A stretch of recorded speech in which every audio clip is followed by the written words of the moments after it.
طيب، ايش راح نسمع من عندك؟ سمعكم قصيدة حسينية. يلا نسمع قصيدة حسينية. عندما دخلت السيدة زينب إلى قصر يزيد، امم قال يزيد: من تلك الامرأة ومن تكون؟ اها. فقالت له: كض حلقك عدل لا صيح لك عباس، الله. والزم حدك قبالك بنت حيدر. اها.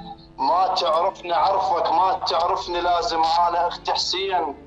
الله. انا بنت فاطمة بنت صورة الكوثر. مهم. لا تقل لك تلنا اخوانيك وسابيك، لو ما حكم ربك والله ما تقدر. الله. اللي يتطشر من ولادة الام حسين، مهم. ياهو اللي يلمك ساعة المحشر. صغير واسم أكبر منك بجيليا، لو تحيا قرن ما توصل الأكبر. مم.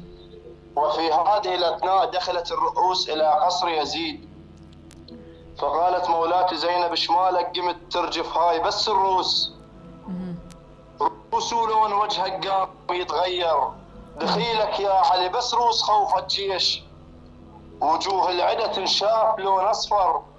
ومو كلهم بعد خلفت على السجاد، لو كلهم اجوا لا والله تطشر.